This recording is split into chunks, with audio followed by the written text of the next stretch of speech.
অনেকেই একাধিক মোবাইল নম্বর ব্যবহার করেন। কেউ অফিসের জন্য আলাদা সিম রাখেন, কেউ আবার শুধু ব্যাংক বা ওটিপির জন্য। কিন্তু সেই সিম যদি দীর্ঘদিন ব্যবহার না করেন, তাহলে হঠাৎই সেটি বন্ধ হয়ে যেতে পারে। এবার এমনই গুরুত্বপূর্ণ আপডেট সামনে এনেছে দেশের টেলিকম সংস্থাগুলি। বিশেষ করে রিলায়েন্স জিওর নতুন নিয়ম ঘিরে বাড়ছে আলোচনা। কি সেই নিয়ম? কতদিন সিম ব্যবহার না করলে নম্বর বন্ধ হয়ে যাবে, আর কি করলে নিজের নম্বর বাঁচিয়ে রাখা যাবে? বর্তমানে মোবাইল নম্বর শুধু ফোন করার মাধ্যম নয়, ব্যাংক অ্যাকাউন্ট, ইউপিআই, আধার, প্যান, সোশ্যাল মিডিয়া সব কিছুর সঙ্গেই জড়িয়ে রয়েছে মোবাইল নম্বর। তাই কোনো নম্বর হঠাৎ বন্ধ হয়ে গেলে সমস্যায় পড়তে পারেন গ্রাহকরা। এবার সেই কারণেই নতুন করে আলোচনায় এসেছে টেলিকম সংস্থাগুলির সিম ইনঅ্যাক্টিভিটি পলিসি। জানা যাচ্ছে, টানা 90 দিন কোনো ধরনের ব্যবহার না হলে সিম ডিঅ্যাক্টিভেট করা হতে পারে। কি ধরা হবে অ্যাক্টিভিটি হিসেবে? টেলিকম সংস্থাগুলির মতে একটি ফোন কল, একটি এসএমএস অথবা মোবাইল ডেটা ব্যবহার, এই তিনটির মধ্যে যে কোনো একটি হলেই 90 দিনের সময়সীমা আবার নতুন করে শুরু হবে। অর্থাৎ অন্তত সামান্য ব্যবহার থাকলেই সিম সচল থাকবে। কখন সিম ইনঅ্যাক্টিভ ধরা হবে? যদি সিম ফোনে না থাকে, দীর্ঘদিন সুইচড অফ থাকে, কোনো রিচার্জ না করা হয়, কল, এসএমএস বা ডেটা কিছুই ব্যবহার না হয়, তাহলেই সেটিকে ইনঅ্যাক্টিভ হিসেবে ধরা হতে পারে। সবচেয়ে গুরুত্বপূর্ণ বিষয় অটো ডিডাকশন। রিপোর্ট অনুযায়ী অনেক ক্ষেত্রে যদি অ্যাকাউন্টে 20 টাকার বেশি ব্যালেন্স থাকে, তাহলে টেলিকম সংস্থা স্বয়ংক্রিয়ভাবে 20 টাকা কেটে আরও 30 দিনের জন্য নম্বর সচল রাখতে পারে। এটা মূলত গ্রাহককে অতিরিক্ত সময় দেওয়ার জন্য। কিন্তু সেই সময়ের মধ্যেও যদি কোনো ব্যবহার না হয়, তাহলে সিম স্থায়ীভাবে বন্ধ হয়ে যেতে পারে। স্থায়ীভাবে বন্ধ হলে কি হবে?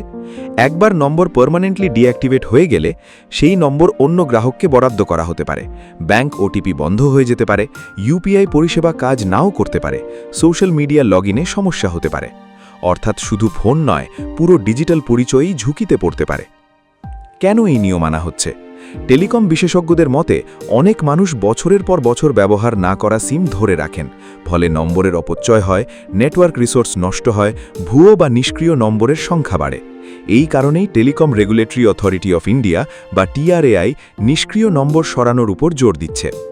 শুধু জিও নয়, বিশেষজ্ঞদের মতে এই ধরনের নীতি শুধু জিও নয়, অন্যান্য টেলিকম সংস্থার ক্ষেত্রেও প্রযোজ্য হতে পারে, যদিও নিয়ম এবং সময়সীমা অপারেটর ভেদে কিছুটা আলাদা হতে পারে। কিভাবে নিজের নম্বর সচল রাখবেন?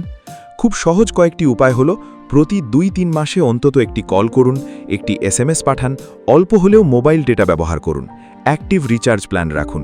এই সামান্য ব্যবহারই আপনার নম্বর বাঁচিয়ে রাখতে পারে। আরেকটি গুরুত্বপূর্ণ দিক, অনেকেই দ্বিতীয় নম্বর শুধু ব্যাংকের কাজ, চাকরির আবেদন, ওটিপি, অফিসিয়াল যোগাযোগ এইসবের জন্য ব্যবহার করেন।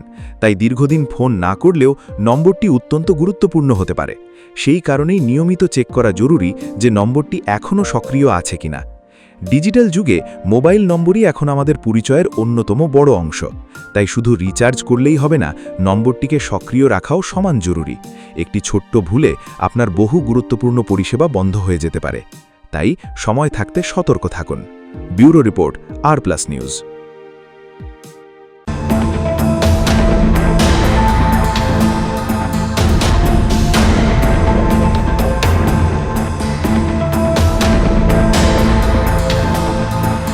মুদ্রাস্ফীতির বাজারে সংসার চালানো দিন দিন কঠিন হয়ে উঠছে।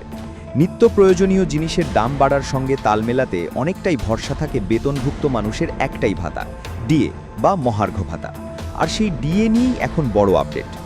সম্প্রতি ভাতা বাড়ানোর ঘোষণা হয়েছে, আর তার মধ্যেই সামনে আসছে আরও এক সম্ভাবনা। আবার কি বাড়তে চলেছে ডিএ? কতটা বাড়তে পারে, আর কাদের জন্য কতটা লাভজনক? গত মাসে কেন্দ্রীয় অর্থমন্ত্রক ঘোষণা করেছে মহার্ঘ ভাতা বা ডিএ 2% বাড়ানো হয়েছে। এই সিদ্ধান্ত কার্যকর হয়েছে জানুয়ারি মাস থেকেই। ফলে বেসিক পেয়ের ওপর ডিএ এখন 58% থেকে বেড়ে দাঁড়িয়েছে 60%। ডিএ আসলে কি? খুব সহজভাবে বললে এটি কর্মীদের বেসিক বেতনের একটি নির্দিষ্ট শতাংশ, যা মুদ্রাস্ফীতির প্রভাব সামলাতে দেওয়া হয়। বাজারে জিনিসপত্রের দাম বাড়লে সেই চাপ কিছুটা কমাতেই এই ভাতা দেওয়া হয়। এই ডিএ বছরে 2 বার সংশোধন করা হয়, একবার জানুয়ারিতে আর একবার জুলাইয়ে। এর হিসাব নির্ধারণ করে লেবার ব্যুরো প্রকাশিত all India consumer price index বা AICPI ডেটা। সপ্তম বেতন কমিশনের নিয়ম অনুযায়ী গত 12 মাসের গড় সূচকের উপর ভিত্তি করে এই হিসাব করা হয়। 2021 সাল থেকে এখনো পর্যন্ত মোট 10 বার ডিএ বৃদ্ধি হয়েছে। তার মধ্যে সবচেয়ে বড় বৃদ্ধি ছিল 2021 সালের জুলাইয়ে 11%। তবে সাম্প্রতিক বৃদ্ধি তুলনামূলক কম। 2025 সালের জানুয়ারিতে 2% এবং জুলাইয়ে 3% বৃদ্ধি হয়েছিল, আর এবার 2026 সালের শুরুতেও 2% বৃদ্ধি হয়েছে। এখন প্রশ্ন, আগামী ডিএ কত বাড়তে পারে? সাম্প্রতিক তথ্য বলছে ডিএ আবার বাড়ার সম্ভাবনা রয়েছে। লেবার ব্যুরোর AICPIW অনুযায়ী মার্চ মাসে সূচক বেড়ে দাঁড়িয়েছে 149.1-এ।